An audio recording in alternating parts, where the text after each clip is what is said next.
Mesdames, Messieurs, bonjour. Il est des devoirs qui nous élèvent des gestes simples, qui font de nous des citoyens, des membres à part entière d'une nation. Voter. Glisser une enveloppe dans une urne. Pour beaucoup, c'est une routine, une corvée parfois. Mais pour la génération de nos parents, pour ceux qui ont connu les temps sombres, où la liberté était un rêve lointain, voter est un acte sacré. C'est une prière laïque. C'est dire « je suis là, j'existe et ma voix compte ». Mais que se passe-t-il lorsque ce devoir sacré devient l'instrument d'un crime? Que se passe-t-il lorsque la confiance absolue d'une mère envers son fils est détournée, souillée, pour commettre l'irréparable? L'histoire que je vais vous raconter aujourd'hui est celle d'une trahison intime. Une trahison commise, non pas avec un poignard, mais avec un stylo. Non pas dans une ruelle sombre, mais sur la nappe brodée d'une salle à manger bourgeoise. C'est l'histoire de Madame Jeanne, une femme qui croyait choisir l'avenir de son pays, et qui, sans le savoir, signait la fin de sa propre famille. Imaginez, si vous le voulez bien, une soirée électorale. Nous sommes un dimanche soir de printemps. Il est 19h55. Dans tous les salons de France, les téléviseurs sont allumés. Une certaine fébrilité flotte dans l'air. Chez Madame Jeanne, l'ambiance est au recueillement. Jeanne a 80 ans. C'est une femme digne, une ancienne institutrice, qui a gardé de son métier une droiture morale inflexible et un amour immodéré pour la République. Elle est assise dans son grand fauteuil Voltaire, la jambe posée sur un repose-pied, enveloppée dans un plaid en mohair. Son salon est un sanctuaire de souvenirs, pendule en marbre photo de famille, dans des cadres en argent, odeur de cire et de lavande. Sur la table basse, il y a une tasse de verveine fumante. Jeanne regarde l'écran. Elle attend 20 heures. Elle attend ce moment magique où le visage du nouveau président apparaîtra. Elle sourit doucement. Elle se sent utile. Elle se dit « J'ai fait mon devoir. J'ai participé à l'histoire. » 20 heures sonnent au clocher de l'église voisine. Le générique du journal télévisé retentit cette musique grandiloquente que nous connaissons tous. Le visage du vainqueur s'affiche. Des cris de joie ou de déception montent de la rue. Jeanne hoche la tête. Qu'importe le vainqueur, c'est la démocratie qui a gagné. Elle soupire d'aise, prête à savourer cette soirée historique. C'est à cet instant précis, alors que la Marseillaise commence à résonner à la télévision, que le téléphone sonne. Pas le portable, non. Le vieux téléphone fixe celui qui trône sur le guéridon de l'entrée. Une sonnerie stridente, impérieuse, qui déchire l'ambiance feutrée du salon. Qui peut appeler à une heure pareille un ami pour commenter les résultats? Jeanne tend la main, attrape le combiné sans fil posé près d'elle. Allô? Sa voix est claire, joyeuse encore. À l'autre bout du fil, ce n'est pas un ami. C'est une voix d'homme professionnel, un peu froide, teintée d'une hésitation polie. Bonsoir, Madame Jeanne. Veuillez m'excuser de vous déranger un dimanche soir, mais vu l'importance de la transaction et connaissant vos habitudes matinales, je voulais vous confirmer que tout s'est bien passé avant la clôture des marchés asiatiques. Kafiatetlak. Jeanne fronce les sourcils. Elle reconnaît la voix. C'est Monsieur Delorme, le directeur de son agence bancaire. Un homme qu'elle connaît depuis 20 ans. Monsieur Delorme. Mais de quelle transaction parlez-vous? Je regarde les élections. Il y a un silence au bout du fil. Un silence lourd, épais. Eh bien, de l'ordre de vente, madame. L'ordre de cession totale de votre portefeuille d'actions LVMH, comme stipulé dans le mandat que nous avons reçu ce matin par courrier express. L'ordre a été exécuté. Les fonds, soit 400 000 €, ont été virés sur le compte de votre fils Pierre, selon vos instructions écrites. Le monde de Jeanne s'arrête. La télévision devient un bruit de fond lointain. Le visage du président s'efface. 400 000 €. Mon portefeuille titre. Mais monsieur Delorme, ce sont les économies de toute une vie. C'est l'héritage de mon mari. Je n'ai jamais. Sa voix se brise. Elle regarde sa main. Cette main qui tremble en tenant le téléphone. Madame, reprend le banquier inquiet, j'ai sous les yeux l'ordre de virement signé de votre main, daté de jeudi dernier. C'est bien votre signature, n'est-ce pas? Jeanne ne répond pas. Elle sent une nausée monter violente. Une image lui revient en mémoire. Jeudi dernier. La table de la salle à prendre à manger. La pile de papier. Et Pierre. Son fils. Son Pierre. Madame, voulez-vous que je bloque le reste? Le livret d'épargne, demande le banquier, sentant la catastrophe. Jeanne raccroche doucement. Le combiné glisse de ses doigts. Elle ne regarde plus la télévision. Elle regarde le vide. Et dans ce vide, elle voit le visage de la trahison. Pour comprendre comment cette femme intelligente lucide a pu se faire dépouiller en un claquement de doigts, il faut remonter le temps. Il faut revenir 2 semaines en arrière. Tout a commencé par un accident bête, comme la vie en réserve aux personnes âgées. Une marche ratée sous la pluie, une chute sur le trottoir glissant. Bilan double, fracture du péroné. 6 semaines d'immobilisation. Pour Jeanne, c'était un drame. Non pas pour la douleur, elle est dure, au mal. Mais parce que les élections approchaient. Jeanne n'avait jamais raté un vote depuis 1962. Jamais. C'était inconcevable pour elle de ne pas aller à l'isoloir. C'est là que Pierre est intervenu. Pierre, 50 ans, le fils unique, l'enfant roi. Pierre était un homme séduisant, beau parleur, toujours vêtu de costumes italiens, un peu trop brillants. Il se présentait comme consultant en affaires internationales. En réalité, Pierre était un naufragé. Ses entreprises successives avaient toutes coulé. Il croulait sous les dettes. Les huissiers frappaient à sa porte. Sa femme menaçait de partir. Il était aux abois. Mais devant sa mère, il gardait la face. Il était le fils prodigue qui réussit. Quand il a appris l'accident de sa mère, Pierre a vu une opportunité. Pas une opportunité d'aider, non. Une opportunité de prédateur. Il est accouru à son chevet, les bras chargés de fleurs et de sollicitude. « Maman, ne t'inquiète de rien. Repose-toi. Je vais gérer l'intendance. Les courses, le ménage, tout. » Jeanne était touchée. Elle se disait « Quel bon fils j'ai !» Il a ses défauts, il est un peu dépensier, mais il a bon cœur. Le sujet des élections est arrivé sur le tapis quelques jours plus tard. « Je suis tellement contrariée, Pierre, » disait Jeanne en massant sa jambe plâtrée. « Je ne pourrai pas aller voter dimanche. L'escalier de la mairie est impossible avec ses béquilles. » Pierre a souri. Un sourire rassurant chaleureux. « Mais maman, c'est très simple. On va faire une procuration. C'est ton droit le plus strict. Je vais voter à ta place. Je porterai ta voix. » Les yeux de Jeanne se sont illuminés. « Tu ferais ça pour moi, aller faire la queue un dimanche. Pour toi, je ferai n'importe quoi. Je vais passer à la mairie et à la gendarmerie récupérer les formulaires. Ne bouge pas. » Le jeudi suivant, Pierre est revenu. Il était 17 heures. Il pleuvait dehors. Il est entré en coup de vent, l'air agité, pressé, consultant sa montre toutes les 30 secondes. Il avait sous le bras une chemise cartonnée épaisse, débordant de documents. Il a posé le tout sur la table de la salle à manger, écartant la nappe. « C'est un enfer administratif, maman, » a-t-il lancé en soufflant. « Tu n'imagines pas. Depuis les nouvelles lois de sécurité, c'est d'une complexité inouïe. Il faut remplir 3 formulaires différents, un pour la mairie, un pour le commissariat, un pour le registre électoral. Et bien sûr, la mairie ferme dans 45 minutes. Si on ne dépose pas ça ce soir, c'est fichu pour dimanche. » Il a créé l'urgence. C'est la première règle de l'escroc, empêcher la victime de réfléchir. Il faut aller vite. Il faut créer du stress.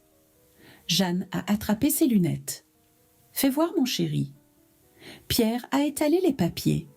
Il y en avait beaucoup. Des feuilles blanches denses, couvertes de petits caractères administratifs illisibles. Ne lis pas tout, maman, c'est du jargon légal incompréhensible. C'est juste pour dire que tu m'autorises à mettre le bulletin dans l'urne. Tiens, signe là, et ici aussi pour certifier le domicile. Il tournait les pages lui-même. Il pointait du doigt les endroits où signer. Ici, mets, lu et approuvé. Là, juste tes initiales. Jeanne signait. Elle avait mal à la jambe ce jour-là. Elle était fatiguée. Elle faisait confiance. Elle voyait le logo de la République française, la Marianne, sur les premières feuilles. Elle se sentait en sécurité. Mais Pierre, tel un magicien maléfique, avait battu les cartes. Au milieu de la liasse des formulaires électoraux, habilement glissés, entre une attestation sur l'honneur et une copie de carte d'identité, il y avait une autre feuille. Une feuille qui ressemblait aux autres, même papier blanc, même mise en page austère, même police de caractère sérieux. Sauf que l'en-tête n'était pas celui de la République. C'était un document bancaire, falsifié, ou plutôt un formulaire standard de transfert de titres et procuration bancaire exceptionnelle. Pierre avait pris soin de masquer le haut de la page avec le document précédent, ne laissant apparaître que la zone de signature. Et une dernière ici, maman. C'est pour, l'assurance de la mairie en cas de litige. Signe bien fort, le carbone doit marquer. Jeanne a signé. Elle a signé la vente de ses actions LVMH. Ces actions que son mari avait achetées il y a 30 ans, qui avaient pris une valeur folle et qui étaient sa sécurité pour payer sa future maison de retraite. Elle a signé son arrêt de mort financier. Pierre a tout remballé en une fraction de seconde. Parfait, je fonce, je t'aime, maman. Il est parti en courant sous la pluie, le dossier sous le bras, laissant sa mère épuisée, mais soulagée d'avoir accompli son devoir civique. Un retour au présent. Dimanche soir. Le téléphone vient d'être raccroché. Jeanne est immobile dans son fauteuil. La douleur de la trahison est plus vive que celle de son os brisé. Elle ne pleure pas. Les femmes de sa génération ne pleurent pas quand le malheur frappe. Elles font face. Elle entend une clé tourner dans la serrure. C'est Pierre. Il vient comme promis pour dîner et commenter les résultats. Il entre une bouteille de champagne à la main, le sourire aux lèvres. Il ne sait pas que le banquier a appelé. Il pense avoir gagné. Il pense qu'il faudra des jours avant qu'elle ne s'en aperçoive, et d'ici là, il aura inventé un autre mensonge. « Victoire, maman !» lance-t-il en entrant dans le salon. « Ton candidat a fait un bon score. J'ai apporté du champagne pour fêter la démocratie. » Il s'arrête. Il voit le visage de sa mère. Il voit le téléphone posé de travers. Il voit ce regard qu'il n'a jamais vu. Un regard de juge, un regard de glace. « Maman, ça ne va pas. Ta jambe te lance. » Jeanne ne crie pas. Sa voix est un murmure, mais un murmure qui porte comme le tonnerre. Monsieur Delorme vient d'appeler. Pierre se fige. La bouteille de champagne lui glisse presque des mains. Il la pose sur la commode un peu trop fort. Clong. Le bruit du verre résonne. Il essaie de sourire, mais c'est une grimace. Ah, Delorme. Ce vieux raseur, qu'est-ce qu'il voulait un dimanche? Il m'a demandé si j'étais contente de t'avoir donné 400 000 €. Le masque tombe. Pierre ne nie pas. Il ne cherche même pas à dire que c'est une erreur. Il sait que c'est fini. Son visage change. Il s'affaisse. Il tombe à genoux devant le fauteuil de sa mère. Non pas par remords, mais par stratégie. Il passe à la phase 2, la culpabilisation. Il pleure. De grosses larmes de crocodile. « Maman, pardonne-moi. Je n'avais pas le choix. Ils allaient me tuer. Les créanciers, je devais de l'argent à des gens dangereux. Ma société est morte, maman. Je suis finie. Je voulais juste emprunter cet argent, je te l'aurais rendu, je te le jure. » Jeanne le regarde se tordre les mains. Elle voit la comédie. « Tu m'as volé, Pierre. Tu as utilisé mon vote. Tu as utilisé la République pour me voler. Tu as glissé ce papier. Tu as abusé de ma fatigue, de ma confiance. » Pierre se redresse soudain, agressif. La peur laisse place à la colère de celui qui se sent acculé. « Mais enfin, maman, à quoi ça te sert tout cet argent, hein? Tu as 80 ans, tu as ta retraite. Ces actions, elles dormaient. Moi, j'en ai besoin pour vivre, pour construire. Tu vas l'emmener où ton argent? Dans ta tombe, c'est ça que tu veux, que ton fils finisse SDF ou en prison pendant que tu dors sur un tas d'or. C'est ça, une mère. » Les mots frappent Jeanne au visage. L'ingratitude brute. La violence de la jeunesse ratée contre la vieillesse économe. « Je gardais cet argent pour ne jamais être un poids pour toi, » répond-elle doucement. « Pour payer ma fin de vie, pour te laisser quelque chose de propre quand je partirai. » « Eh bien voilà, tu me le laisses maintenant. C'est pareil, » hurle Pierre. « De toute façon, je suis ton seul héritier. C'est mon argent, tôt ou tard. J'ai juste pris une avance. Ne fais pas l'innocente. Tu sais très bien que j'étais dans la merde. » Il se relève, s'essuie le visage. Il la regarde avec défi. « Tu vas faire quoi? Appeler la police. Envoyer ton fils unique en prison pour abus de faiblesse. Tu veux que tout le quartier sache que ton fils est un voleur. Tu veux la honte sur notre nom. Vas-y, appelle-les. Il sait. Il sait qu'elle ne le fera pas. Il mise sur l'amour maternel, cette faiblesse infinie. Il mise sur la honte sociale. » Jeanne ferme les yeux. Elle sent une douleur aiguë dans sa poitrine. Le cœur sans doute, ou l'âme qui se déchire. Elle rouvre les yeux. « Sors d'ici, Pierre. Maman attend, on peut s'arranger. Sors, prends ta bouteille, prends ton argent volé, et sors. Je ne veux plus te voir. » Pierre hésite, puis il hausse les épaules. Il a l'argent, c'est l'essentiel. Il se dit qu'elle se calmera. Les vieilles, ça pardonne toujours. « Allez, bonne nuit, maman. Tu verras, je vais remonter la boîte, je te rendrai tout. Tu seras fière de moi. » Il sort. La porte claque. Jeanne reste seule. Dans le silence du salon, la télévision continue de déverser des analyses politiques que plus personne n'écoute. Le lendemain matin, Jeanne n'a pas appelé la police. Elle n'a pas porté plainte. Pierre avait raison, une mère ne met pas son fils en cage, même s'il le mérite. La honte est un bâillon puissant. Mais Jeanne a appelé quelqu'un d'autre. Elle a appelé Maître Valéry, son notaire. Il est venu l'après-midi même. Il a vu cette femme brisée, vieillie de 10 ans, en une nuit. « Maître, » a-t-elle dit d'une voix blanche, « je veux modifier mon testament.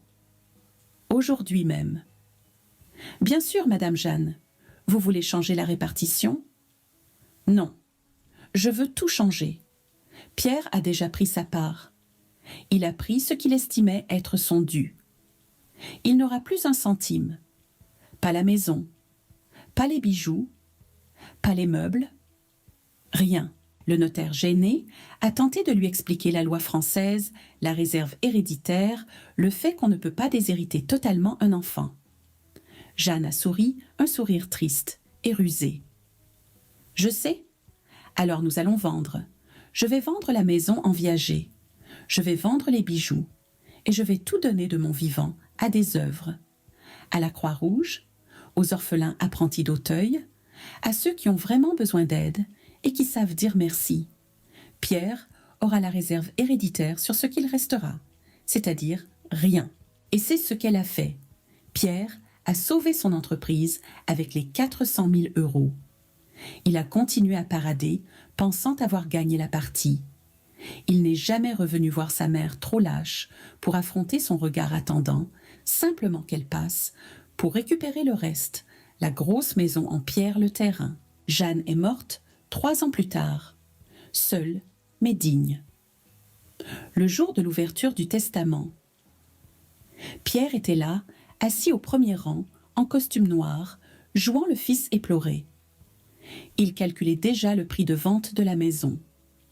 Quand le notaire a lu les dernières volontés, quand il a annoncé que la maison appartenait désormais à un fonds d'investissement viager et que le reste du patrimoine avait été légué à la recherche contre le cancer, Pierre est devenu blême.